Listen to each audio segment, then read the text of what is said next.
Да биде волјата Твоја, како на небото, така и на земјата, хлебот наш насушен дај ни го денес и прости ни ги долговите наши, како и ние што ги проштеваме на нашите должници и не не воведува во искушение, но избавени од лукавиот. Амин.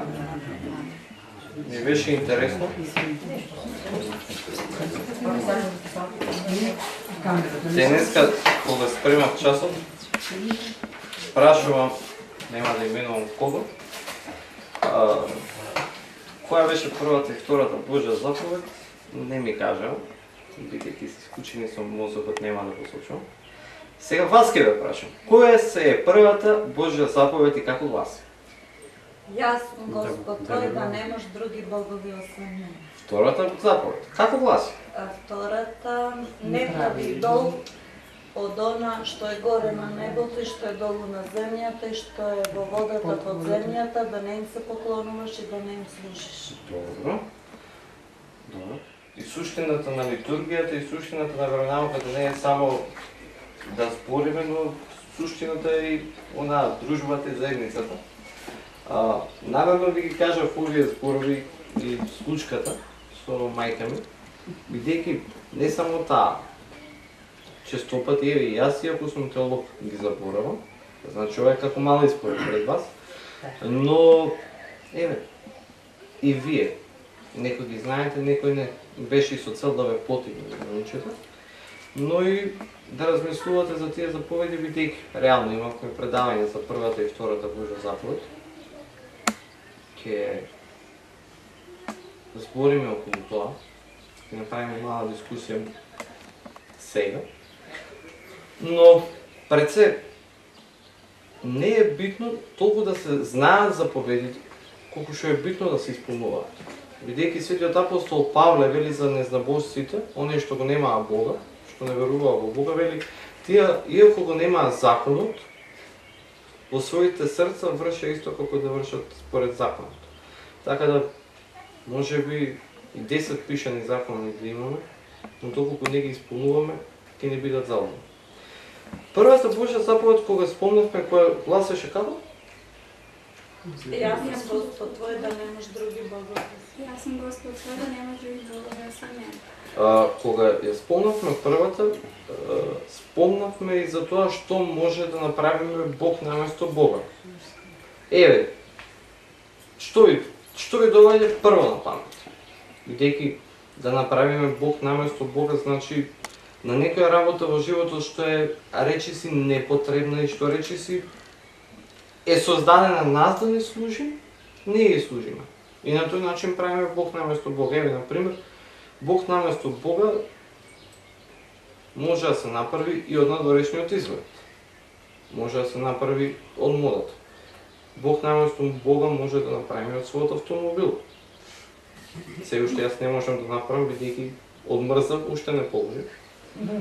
Но кога вели немој да правиш Бог наместо Бога, се подразбира на служењето на оно што е создадено за да ти служи. Но и правење Бог наместо Бога и кога веруваш во нешто друго што не е Бог.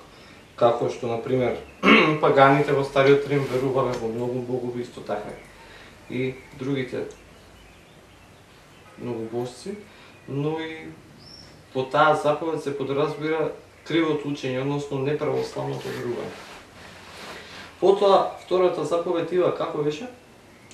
Не прави дол на она што е на небото, долу на земјата, во водата, а не им се поклонува и не им служи. Кога зборевме за тоа, ви текна, мислам ако ви текнува, тоест, деки беше пред 2 недели, го спомнавме спорот околу иконите што го имаме со протестантите и со протестантите најчесто. Дали иконите на светителите? Ви го одговорив тоа, но сега ќе ве прашам вас. Ви одговорив дел од првото прашање. Дали, тоест ви го одговорив, дали иконите се правени на идоли? Еве, сега немаме икона пред нас. Уствари, еве. Ова е сепак икона. Дали ова е идол? Не. Точно. Кога изобразуваме икона на неа, мислам дали на лист картија, дали во дрво, што сакаме најнапред и кога ги бакнуваме, што всушност ние прекажуваме? Ние ги молиме нив како свети, за да се молат во наше име Да. пред Бога за нас, за тоа што светите луѓе Господ повеќе ги слуша. Бог ги слуша сите луѓе кои со искрено, со чисто срце, а светите луѓе се тие кои го постигнале да имаат тоа чисто срце. Така да, во право сте. Дури еден факт, читавте, ви дадовме нови завети, кои немаат сепак нека ми се јави за да поговорам утре, да дадам пуст. Светиот апостол Павле, кога се обраќа до сите христијани во почетокот, тој ги нарекува светии. Значи, зошто ги нарекува светии? Бидејќи сите од нас, сите вие, сте повикани да бидете свети, бидејќи Бог е свет. А нашата цел во животот е да се стремиме кон Бога. И ги нарекува свети, бидејќи се откажале од грешниот и порочен живот. Добро, сега ќе ги предаваме третата и четвртата Божја заповед, каде што ќе обработиме едни теми што и ќе ни интересират. Првата е не изговори го напразно, мислам третата, а прва за денесно предавање. Не изговори го напразно името на Господа твојот Бог, а четвртата е? А четвртата, чек сега. Кој ден е денеска? Така. Спомнуваме Памти го денот за одмор, за да го празнуваш. 6 дена работи и сврши ги во нив сите своји работи, така. а 7-миот ден е одмор на Господа твој Бог. Да. Ќе си идеме после за да подпишеме оценката. Тоа е да. Добро. Кога се... Знаете, во животот најчесто ние знаеме на луѓето да им даваме слава, да ги глорифицираме. И кога на некој му одава слава, на еден начин почнуваш веќе да му служиш. Познативе личности, политичарите, музичарите и слично. И запамтете, приметете колку е вашиот однос спрема оние што се познати со една голема почит. Сите се однесувате со најголемата почит. Сите од вас го давате спрема нив најдоброто, она што го заслужуваат. Никогаш не давате од себе најлошо или нешто лицемерно, бидејќи сепак треба да се покажете спрема нив, грешам или не. А замислете колкава почит треба да покажеме спрема оној кој што не создаде и спрема оној кон кого вистински треба со љубов да пристапиме и единствениот кој вистински заслужува нашата почит, бидејќи со ништо тој не направи против нас, со ништо ништо не ни скрати, ниту пак е лицемерен спрема нас, но секогаш ја дава нашата љубов. И ни даде вечен живот. Заиста, како што ви река Србите. Вие ги рече емоционален до вечност живот, че Секогаш одиме. Значи вака, кога велиме напразно спомнувањето на името на Господ твојот Бог, се подразбира користењето на Божјото име во конотација, односно во теми, во ситуации каде што навистина не е достојно да се изговара Божјото име. А ние честопати тоа го всушност и го правиме. Како всушност и го правиме? Кога велиме жити Бога. Најпрвин кога погрешно се колнеме жити Бога и слично. Потоа, кога всушности за жал што се појавува кај нас го има да збориме поретко, но кај нашите соседи во Србија драстично многу, кога искажуваме пцовки кон Бога. Замислете, погледнете ја диференцијата. која ни ја нуди разликата меѓу љубовта која што ни ја нуди Бог и пцовките кои што идат од ѓаволот. Бог ни вели: сакај го ближниот свој. И штом го сакај својот ближен, твоите дела го сведочат тоа. Но демонот што не вели?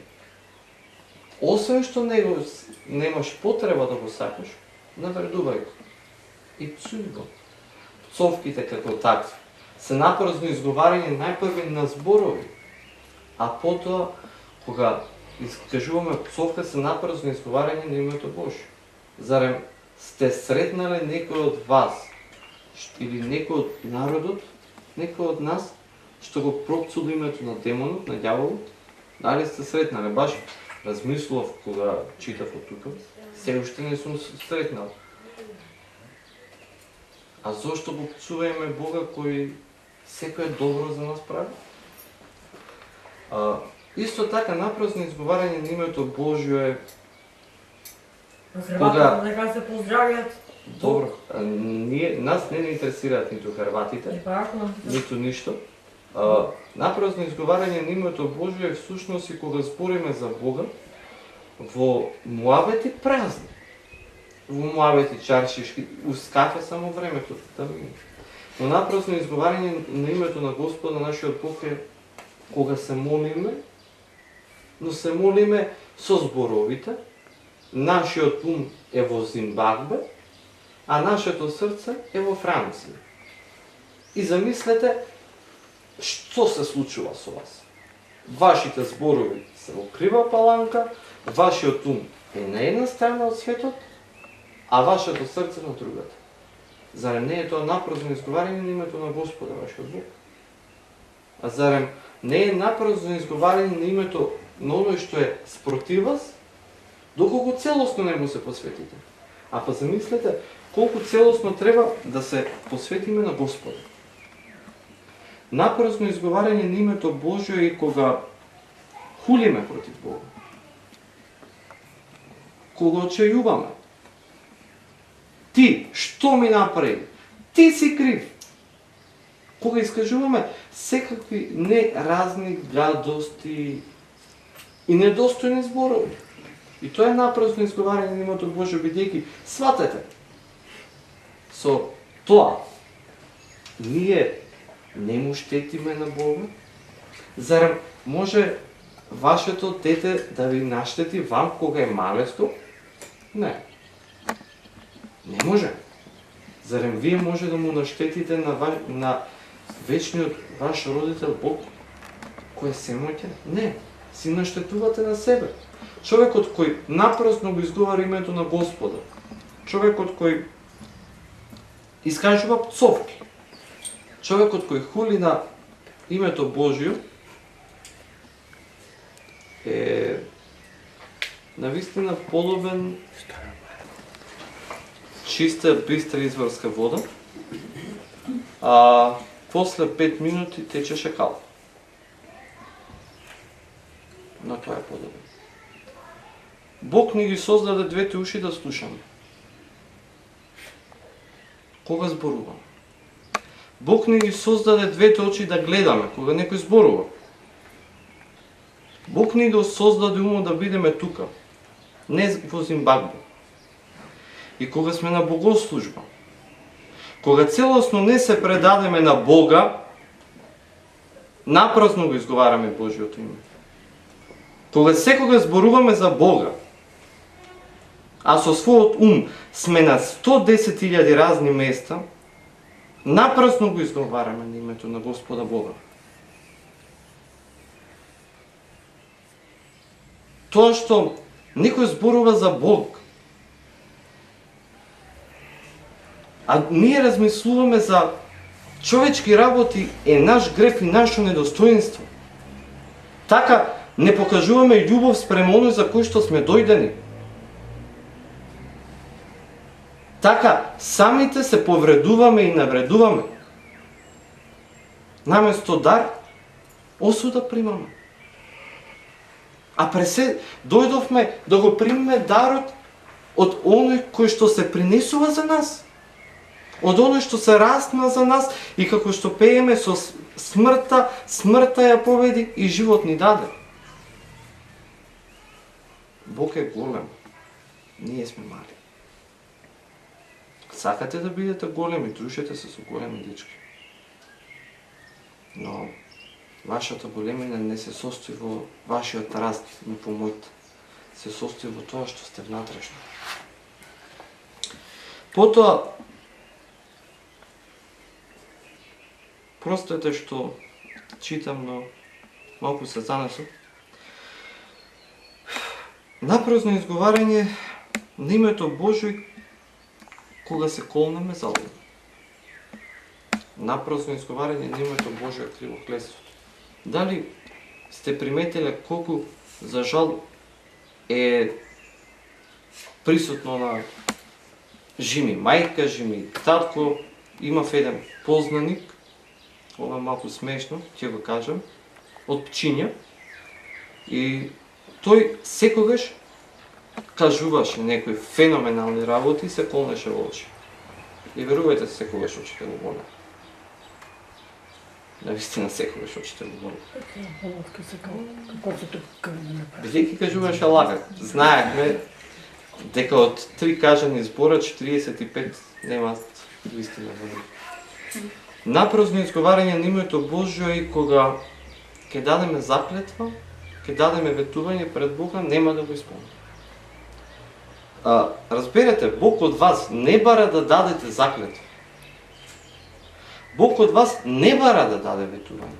Но како што Бог е верен, така и ние треба да бидеме верни.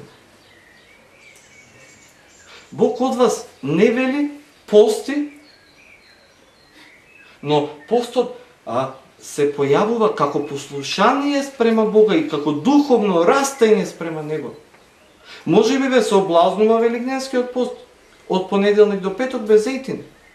Може би ве соблазнува тишината.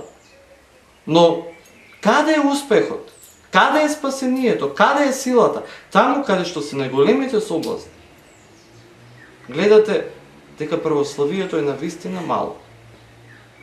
И гледате и свесни сте во храмот на богослужба колку народ има. Зошто? Поради тоа што соблазните кои се поврзани со нас, со црквата, со православната христијанска вера, се големи. Но всушност, каде би биле најголемите соблазни ако не во најчистото? Дали вас на крстот ве спаси човек што носеше кралска облека? Дали вас на крстот ве спаси човек што беше облечен во порфир, што носеше, или еве сега Версаче, Армани, чевли, наочари? Дали вас таков човек ве спаси? Во Христос сите гледаа соблазна.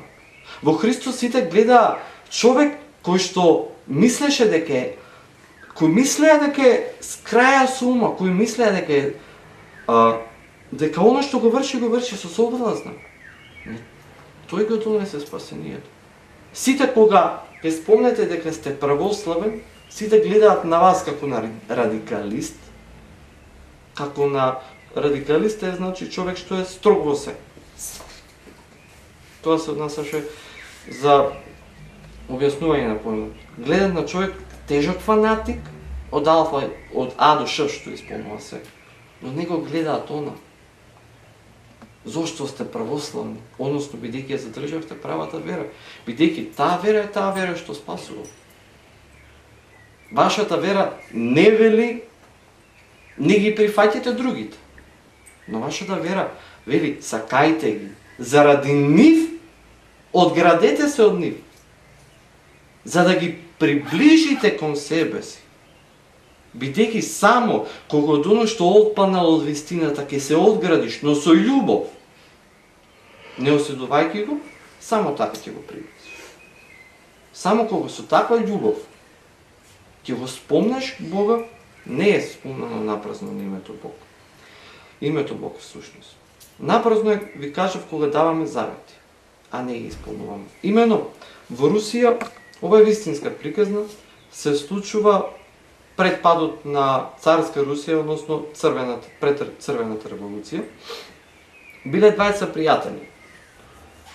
Не ми текнува имењето, но знам дека детето беше Захари, еве, Чичо Гоце и Чичо Миле.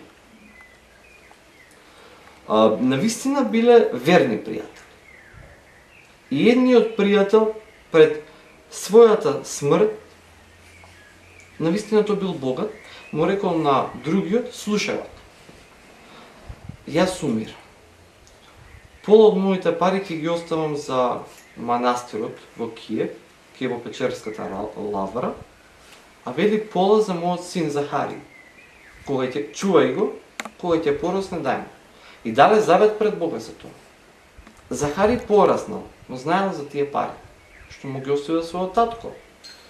И кога ги побарал од татковиот пријател парите, тој рекол, јас не ти дадов, јас пари немам, таткото твој не ми даде пари. Тој сите пари ги даде на Бога, од Бога бари. Овој го молел, дај половина, четвртина, десетина, 20, не дал. И му рекол, добро, за да ти поверувам, дај да одиме пред Бога, пред иконата на Пресвета Богородица, да се заколнеме дека ја говориш вистината. Едниот ош. Но во моментот кога сакал да се прекрсти, значи изговорил дека се колнам дека таткото на Захари ништо не ми даде, таман да се прекрсти да ја бакне иконата, демони од денешка се појавиле и сакале да го задават. И тој почнал да вика, свети отци и духовници, спасувајте ме, бидејќи зедов пари од таткото на Захари и ги кријам цело време и овие демони сакат поради тоа да ме задават.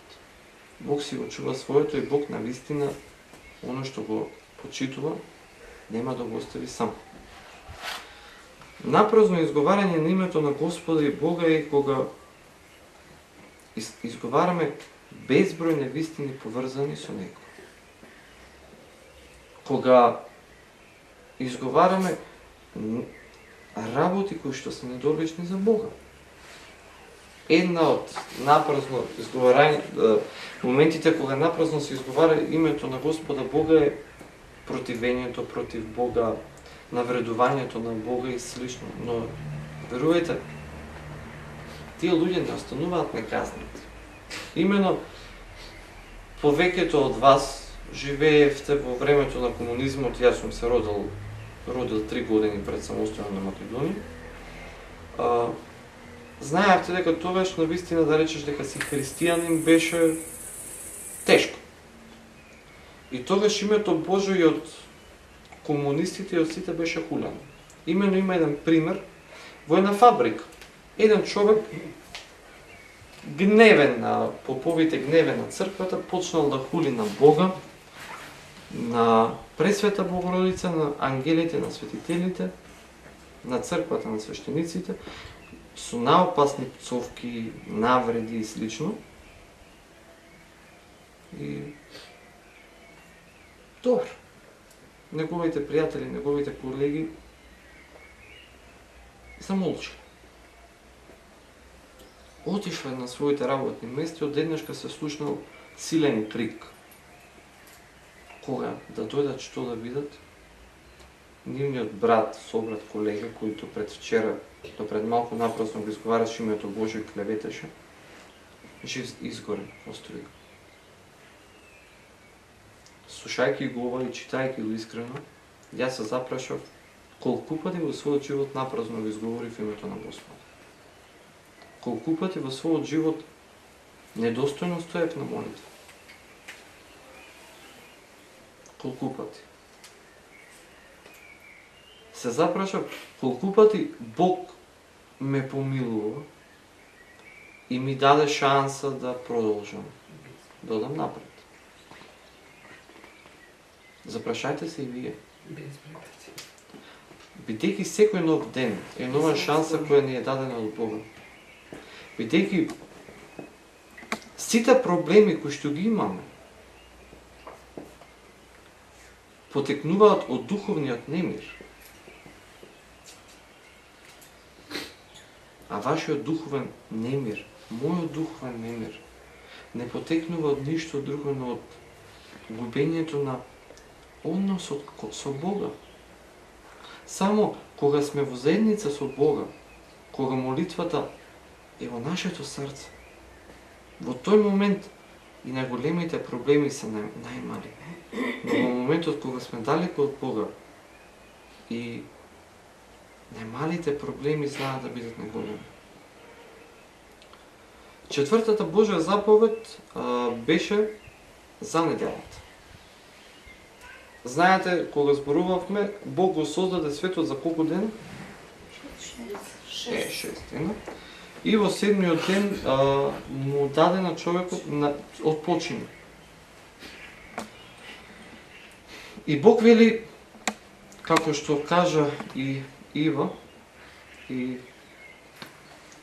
тетка Марга, 6 дена да работиш, а од денот за одморот да му го посветиш на Господа. Пред се, што значи ова? Мора да разбереме дека Бог, уште откако го создаде човекот, му заповеда да работи, да биде трудолюбив. Тоа е од Бога. Тоа е свет. Трудот е свет. Тоа што денеска сите вие сте дојдени најадени, што сте дојдени чисти и облечени, тоа е поради вашиот труд.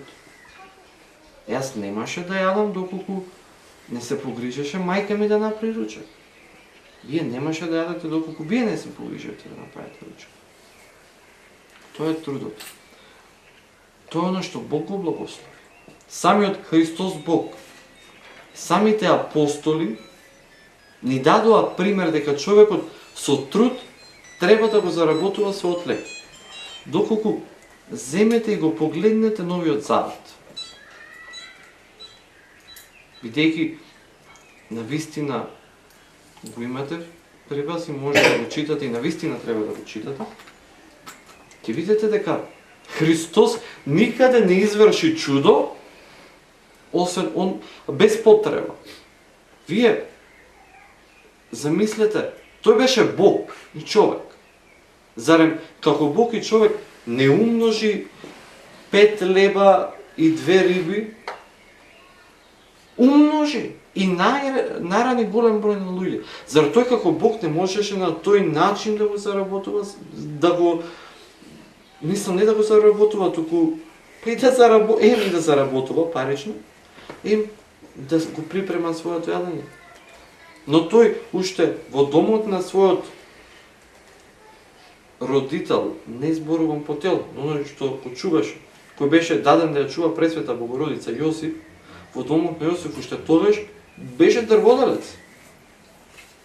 И со труд го заработуваше својот леб. Апостолите беа рибари. Сите, освен Матеј, беа рибари. Матеј беше царевник. Сите со труд го заработуваа својот леб. Светиот апостол Павле, што го славиме Павлов ден, Петров ден.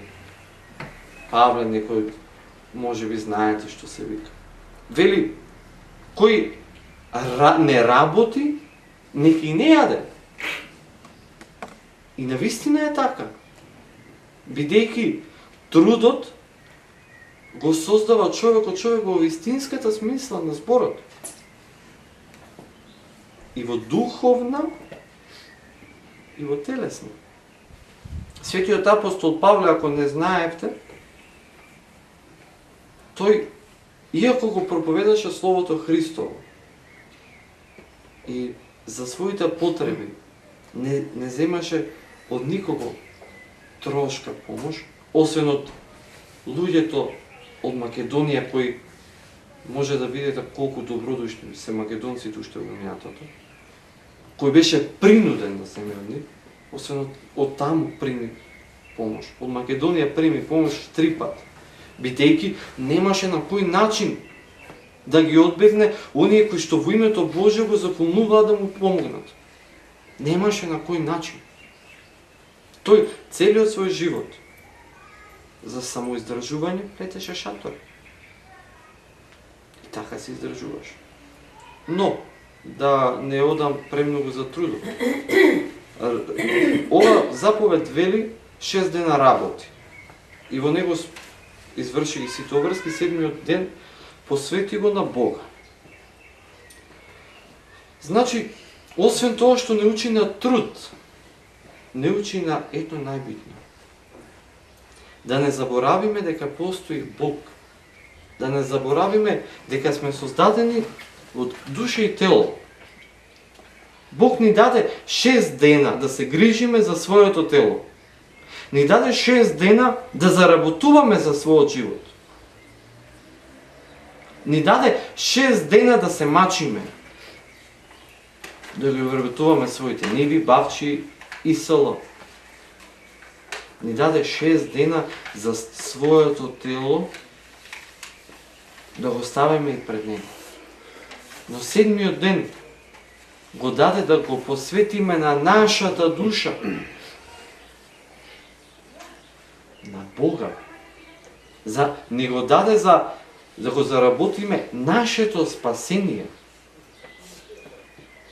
Се вели, 7-миот ден посветимо го на Господа Бога. 7-миот ден порано беше сабат, сабота кај евреите. Тој ден не се работеше. И тој ден евреите го посветуваа на Господа и Бога.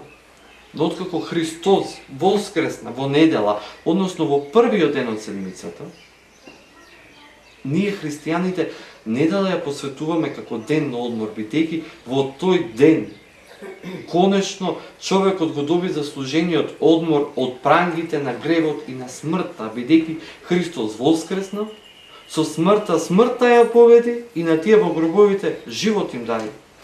Иако Великден беше 5 мај, чина, Великден и денес, бидејќи секоја недела е посветена на Христовото воскресение, бидејќи Христос воскресна во недела.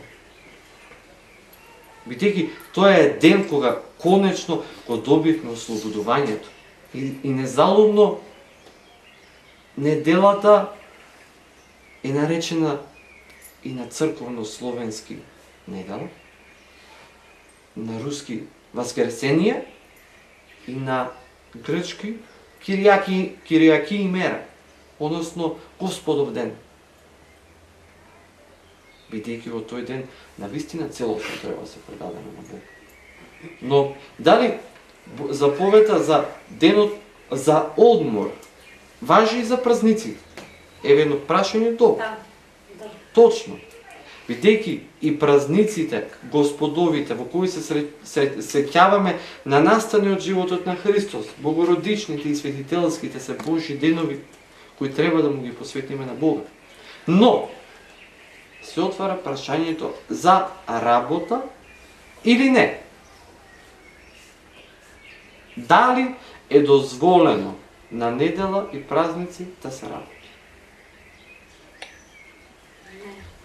И да, и не.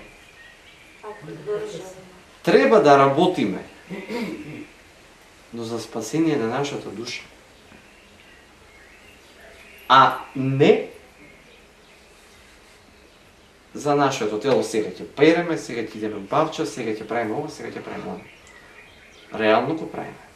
Да си бидеме искрени, да не гледаме во оно од лево и од десно, го правиме. И сведоци сте дека ни се случуваат безброј работи. Еден мајстор од Крива Паланка, што сега е во Чаир, Раде, раскажуваше за еден случка. Тој во времето на комунизмот, знаете, колку се почитуваше неделата. Тој и празниците. Тој работел и недела и празници. Но сведочеше и велеше, секогаш кога ќе работев недела или празници, ќе заработев доста добро тие денови.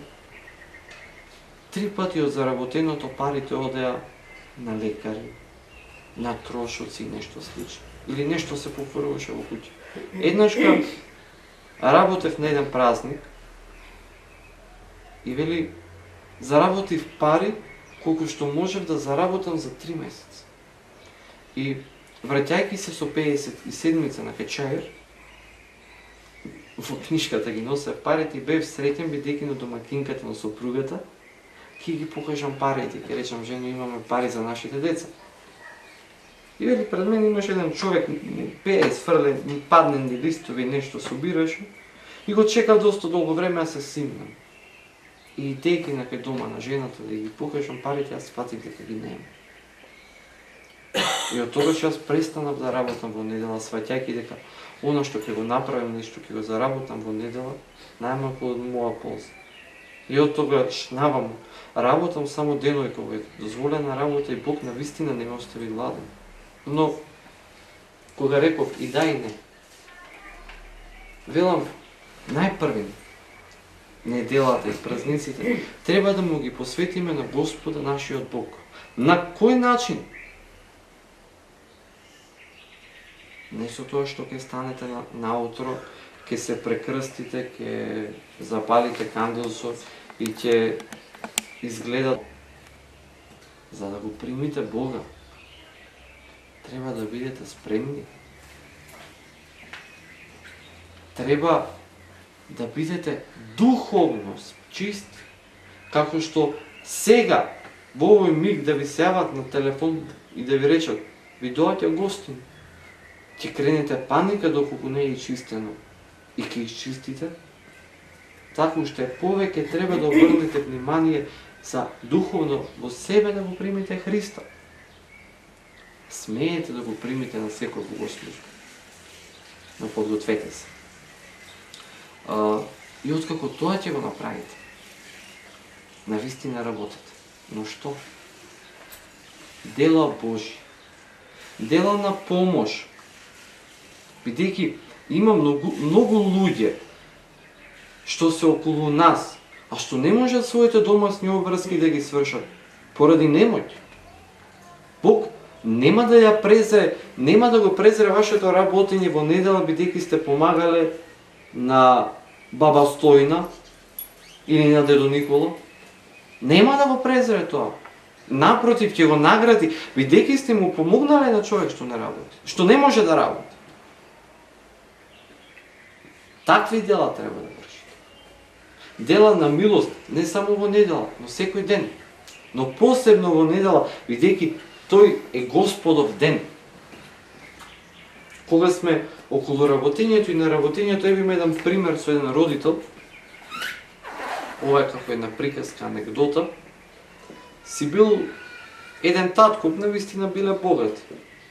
И секога се повеќе и повеќе трупал, кога се трупал. Пријателите му рекле, бе, не сваќа погрешно, но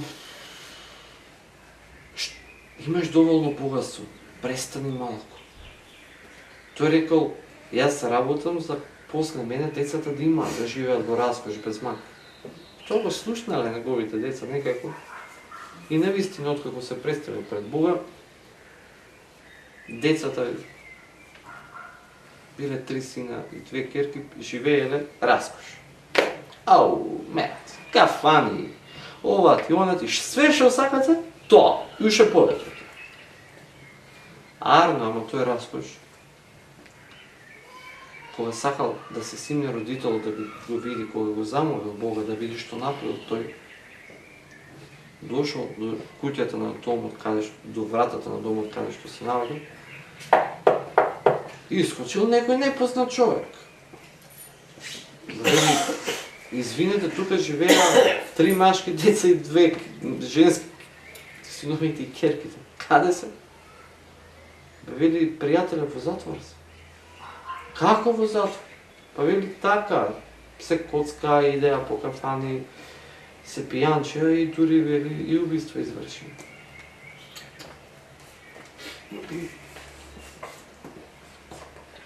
Работењето во 6 дена значи и наша духовна и обврска и задолжение од Бога. Преку нашиот труд да сведочиме и на другите дека со труд лебот свој треба да го заработуваат.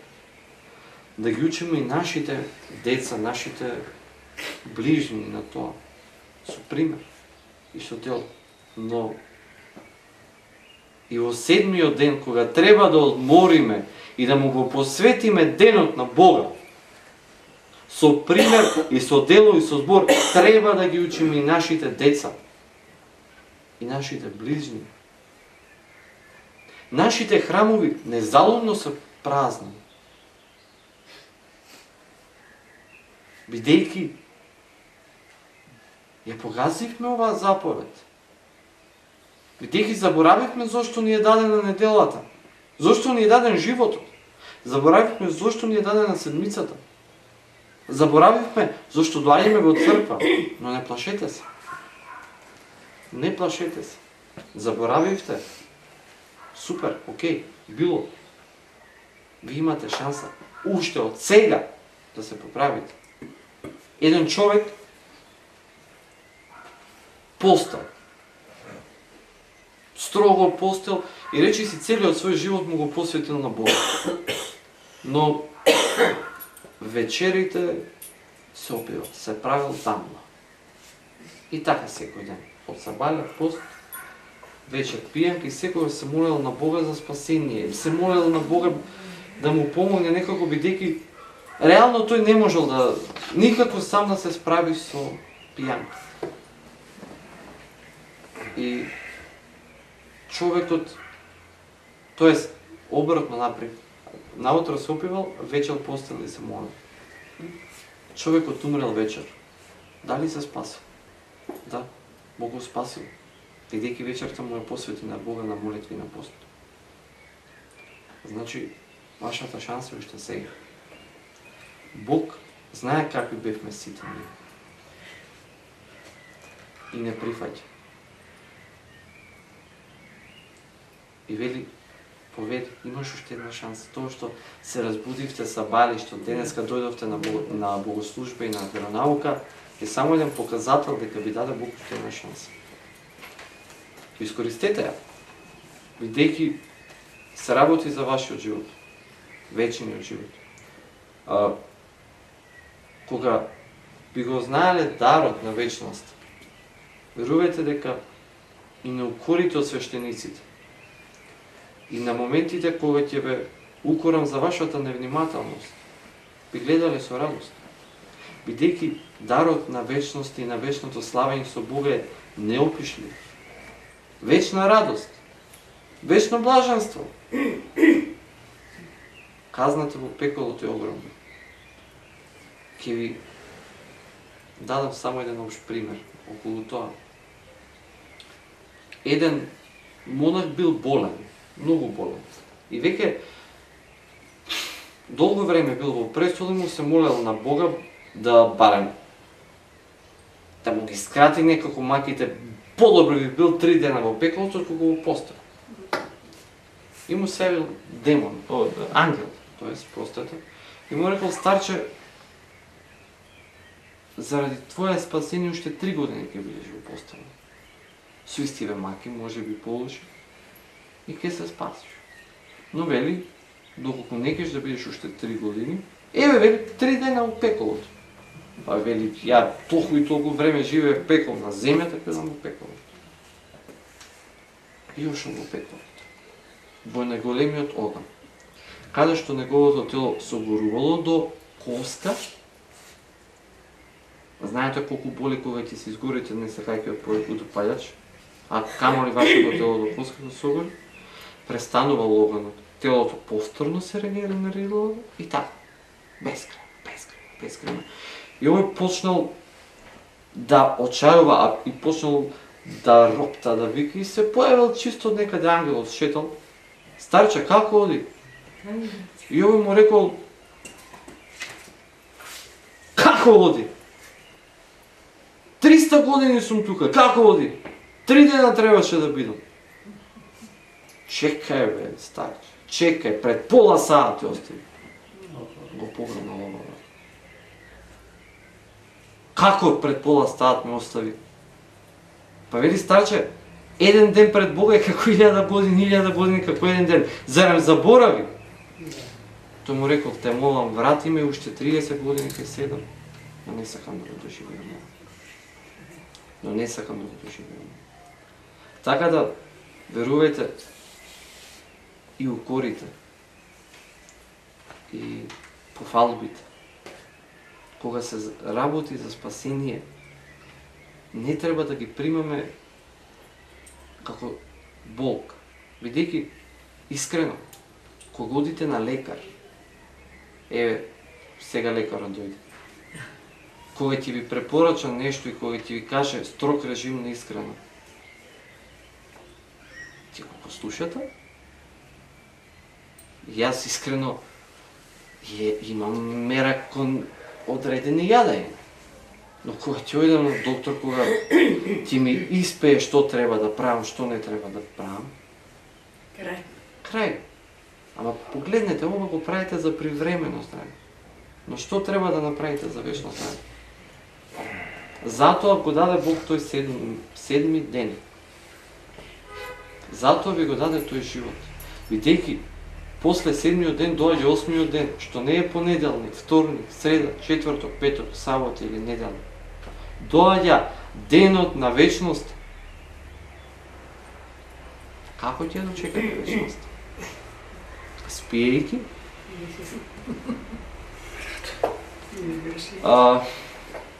Сума сумарум, овие два заповеди гледајќи да склопиме нешто, да кажеме што е целта. Целта е една. Човек, ти дадов да ја спознаеш вистината. Спознаја, бидејќи ти е дадена, ти е откриена. Ти дадов начин, ти го испрати својот единороден син за спасение. Работи да се спасиш. Јас сум твој пријател. Тој е вашиот пријател. И сега, пред да кажам за денешната недела, за неделата на сите свети, ќе спомнам, може би малку е бегање од темата за трудот и за работата, но всушност и не е, се однесува до сите вас, сегашни родители, но и сите нас кои, доколку Бог благоволи, ќе биде. Една учителка, прегледувајќи ги писмените, прегледувала една писмена од која почнала да плаче. Писмената гласела вака: Драги Боже, те молам да бидам телевизор. Бидејќи вели, да бидеш телевизор е нешто неубаво. Неубаво е, вели. Татко ми, кога ќе дојде од работа, со радост ме гледа. И со мене би го пиел кафето и пивото. Мајка ми, кога е тажна, ки ме гледа и среќна ќе биде. И вели, браќата мои би се тепале за мене. Доаѓа сопругот на учителката и гледа својата жена оплачена. Вели, мила, што е? Му ја чита писмената. И вели, тие родители најстрого треба да се казнат.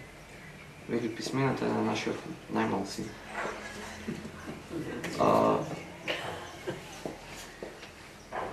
Вие и ние ја создаваме идејата. Тие си идејата. Тие ќе го обелат нашиот образ и ќе го оправдат нашето постоење. Во една прилика епископот Лешовчки Јосиф, кога зборуваше за абортусот, рече: да, телото на жената е нејзино право. Но рече, дали некој го прашува детето и неговото право? Така да, немој да дозволите приказната со телевизорот да ви се случи вас, ниту пак да не го послушате гласот на она што има право на глас. Бидејќи да бевте абортирани. Немаше ниту јас да зборувам со вас, ниту вие со мене. А сега, кога јас имам 25 години, а вие имате непознат број, кога ви ве запрашал и најстариот и на младиот, зарем има право некој да ти го земе животот, што би ми одговорили? Но вие бевте и зачнати како бебини. Така да, доколку ја сакате нашата иднина цврста, доколку ги сакате насмевките од вашите деца и од вашите идни деца, верувајте, жеден сум за тоа. Просете и молите.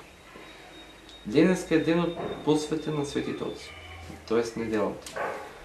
И ова недела е посветена во чест на првиот Вселенски собор, кој беше свикан во Никеја поради тоа што Арий почна погрешно да учи дека Господ Исус Христос не е Син Божи, не е Господ и човек, но исто како вие луѓето е творение. И во чест на тоа што на овој ден светите отци ја изобличија ереста на Арий и ја одбранија правата христијанска вера дека Господ Исус Христос е и Бог и човек, црквата после вознесението го празнува овој спомен. Денеска е ден на светите отци, затоа дозволете ми 2-3 минути пред крајот на ова предавање да посветам 2-3 збора и на оној кој што духовно ме роди во црквата Христов, оној кој што духовно ме воведе во служба на Бога, на блажено упокоениот митрополит Полошко-Кумановски Кирил. Знаете, зад обичниот човек оди еден демон. За монахот 7, за свештеникот 17. Замислете зад владиката. Го нарекуваа честопати голем патриот. Го нарекуваа честопати човек кој достојно како се Кирил и Методи, свети Кирил и Методија вршеше мисијата. Но честопати заедно со оние што духовно ги роди, беше оспоруван, беше клеветен и секакви нелаги беа сведочени. Но следејќи го неговиот пример, гледајќи го неговиот пример, ќе ви кажам едно. Не е битно она што си. Не е битно она што го возиш. Битен си ти. Твојот пример и оние кои што духовно ќе ги родиш. Вистински голем човек е оној човек што нема никогаш да биде заборавен. За вистински да кажеме пред Бога дека духовно не родил, треба да го заслужиме тоа. И вие сте чеда на мама и на тато, и јас. Но вистински син ќе се покажеме преку нашите дела. Така да, уште еднаш апелирам до вас. Од дедо Кирил последен пат, кога ме ракоположи, ми рече, кога ме ракопроизведе, ми рече достојно да му служиш на Бога. Но тоа не се бара само од мене. Се бара и од вас. Така да, достојно служите му на Бога и ве молам, не заради мене, заради вас. Не дозволите овој саат да биде пропаднат. Јас навистина ве сакам сите подеднакво и сте ми мили. Но ме растажува моментот кога само зборувам. Кога не функционирам. кога го сваќаме ова како формално, подобро не би предавал, отколку да ја печалиме нашата осуда. Бог ни го даде нашиот живот да се спасиме. И ако се радувам за нешто се радувам за службата која ми ја даде Бог и се радувам за ова веронаука, бидејќи знам дека преку вас и јас ќе се спасам. Не дозволувајте да бидете паднати, но работете. Бидејќи времето е кратко. Сите имаме проблеми. Сите сме неразбрани и навистина верувам дека на сите виде да заплачеме. Впрочем, кога би погледнал во својот живот, никогаш не излегов од криза се до моментот кога не се потрудив да живеам со и да се стремам кон Бога. Само тогаш кризите беа ништо, а до тогаш ништо беше се. Би ве замолил уште еднаш. Молете се, постете, исповедајте се, читајте го Словото, бидејќи таму е содржана мудроста која ни даде Бог. Таму Бог ни се откри. И не дозволувајте животот на свештениците, мојот живот и животот на упокоениот дедо Кирил, кој за многу беше соблазна, за многу беше пример, со нешто да ве соблазни, бидејќи секој од нас има, како што би рекле србите, камен спотицање, односно камен за сукнување. Но секој од нас има нешто добро во себе. Познавајќи ве вас, како прекрасни личности, знам дека имате. Затоа не бидете срамежливи, покажете го тоа и штом Бог ви го даде вашиот живот, го заслужувате. Заработете го, бидејќи никој што е до вас, ниту мојата мајка, ниту вашите родители, не се толку вредни колку вие. Најпрвин, внимавајте вие да се спасите. Бидејќи и Христос рече каква полза има оно што ќе наштети на својата душа, а ќе помогне на целиот свет. Кога вие, например, ќе покажете да ходите кон спасението, само тогаш ќе може и изгубените случаи да ги вратите назад. Христијанин значи да работиш и да сведочиш со дело. Така да, нема да судам за сите колку сме христијани, ќе си судам самиот за себе си и ќе речам дека можам уште повеќе, бидејќи секогаш е малку. Слово против сектите. За тајната смисла на божествената литургија, видението на свети Никон, епископ Кипарски. Еднаш кога се молил свети Никон на литургија, Духот Свет му било откриено што се случува во олтарот. Само што свештеникот возгласил благословено царство Отца и Сина и Святога Духа, светителот го видел Господ на престолот како на царски трон. Господ со двете раце ги благословува сите луѓе кои се наоѓале во храмот.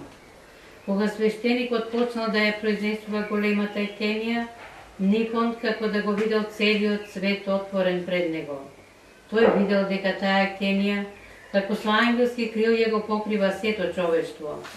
Тој видел како болните, страдалните, за кои според зборовите на свештеникот, кога тој вознесувал молитви за нив, Господ испраќал ангели кои ги утешувале, им носеле олеснување и исцеление. Тој видел бурно море, гледал кораб, кој те се подигал на брановите, те паѓал долу на растната бездна, повлечен од брановите. Тој видел луѓе кои во ужас ја чекале смртта, некои од нив се молеле, други лежеле на палубата, цврсто држики се заштитите за јажињата. И одеднаш, кога свештеникот произнесол молитва за оние што се на пат, по копно и по вода, бурата ненајдено почнала да се стишува и набрзо тој пред себе видел веќе тивко лазурно море по кое пливал брод. Луѓето во него се молеле и му благодареле на Бога. Кога во храмот запееле три свето, Свети Никон видел ангели во олтарот кој пееле заедно со свештеникот. Свјати Боже, свјати крепки, свјати бесмртни. Кога се Свети читала... Боже, свети силни, свети бесмртни. Така пишува. Да, само го кажа. Добро. Да, добро. Кога се читал апостолот, Светиот го видел самиот апостол Павле како стои за чтецот и го следи неговото читање. Кога го читале Евангелието, златен дож ги осветил сите присутни, како да се пролевал на нив, неговите капки се слевале во срцата на оние кои во тоа време се молеле на Бога и го слушале Светото писмо. Кога се произнесувала ектенијата за огласените, огласени излезете, Свети Никон видел како ангелите ги изведувале од храмот оние кои во храмот се однесувале недостојно, ги ваделе нивните души и останувале само телата мртви како трупови. Ја запеале херовимската песна и 4 херовими се спуштиле во олтарот. Тие носеле младенче со необична убавина, од кого избивала светлина. Кога почнал великиот ход, Светиот Никон го видел Господ Исус Христос, кој го носил својот крст, а по нив ходел свештеникот со чашата и дискосот. Кога свештеникот произнесол: "Примете, јадете, ова е моето тело." Светиот видел како еден херовим го зел младенчето, го заклал, го положил на дискосот, а неговата крв ја излил во чашата. Кога свештеникот излегол да го причестува народот, Никон видел како Христос ја зел чашата од рацете на свештеникот и сам ги причестил сите христијани. А по носењето на чашата во олтарот, повторно се отворил сводот на храмот и херовимите го вознале живото младенче на небо. Кога свештеникот со крст во раката го произнесувал отпустот по завршувањето на литургијата, знакот на крстот како два светли зрака се појавил на небото. А кога тој, при произнесувањето на отпустот, ги спомнувал имињата на светиите кои се славеле на тој ден, Свети Никон видел како тие свети излегувале од олтарот на амвонот, го благословувале народот и повторно заменувале Бог. Сега може да сватите? Благодарам те, сватите. Зошто ви реков од тие празнословие, моментот кога се молите, а со духот сте во Зимбабве, а со умот во Зимбабве, а со срцето во Франција. Вистина во Франција. И Зимбабве ме угаде. Но не се тоа што спасува. И затоа сватете и погледнете и на литургијата и на книгот кога зборуваме и учиме за Бога. Дека не сме сами тука. Помеѓу нас е и Бог и светите ангели. Затоа недостојно е за нас како луѓе, кога не покажуваме трпение и внимание. Недостојно е кога напразно зборуваме. Ке ви дадам пример. Еве, пример со псување. Реално нема никој име од нас. Човек и коњ. Човекот го јава коњот. И кола со кал ги прави лом. Коњот и човек. Кој од нив ќе пропсува? Коњот е лом и не пцува. И молчите, доколку пцувањето би го спасило коњот, тај да ги научиме и коњите да пцува. Така да, ова што го прочитате кај царка, треба да ве потикне да се запрашате како што кој беше од овие кошаркариве, леле луѓе што направивме. Овие си македонци. Леле луѓе, што направивме кога сме на богослужба? Кога ќе искочиме празни. Документарните гледаме. Не е кошарката проблемот. Проблемот е кога ќе исклучиме празни од богослужба. Зошто?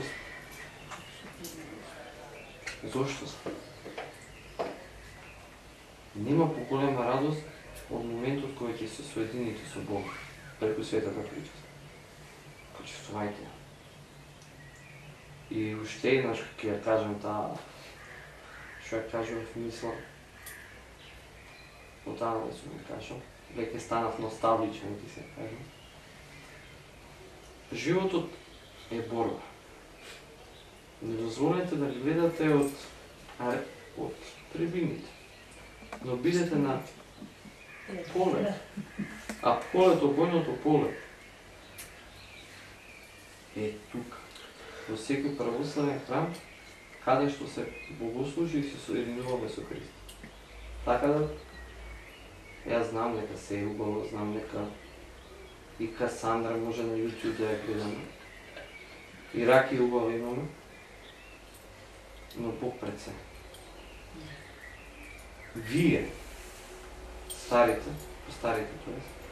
и ние, помладите, можеме да ја спасиме Македонија. Пред се може да се спасиме. Се произлегува најпрвен од вас. Бидејќи ние гледаме од вас. Ние гледаме од свештениците. Дајте ни во вашиот пример достоен за и свештениците кои ќе се родат да бидат подостојни. Така да молете се, постете, бидејќи вистински достојано е оно што ќе го ја дочека достојно својата смрт. А во разговор со еден од докторите во градска болница за последните денови од дедо Кирил, рече јас немам видено човек свесен кој беше толку свесен како него. Дури јас и ти што сме толку свесни, на малиот прст не може да му застане. Таа будност и таа свесност се постигнува со труд и со молитва. Ниту лекарот не може да биде лекар доколку не се трудеше. Ниту вие ќе бидете луѓе доколку не сте потрудите да бидете тоа. Луѓе по тело сте. Ајде да бидеме по дух. Јаси мило покој, Христе, душу раба Твојего, идежене с болезни печални, воздиха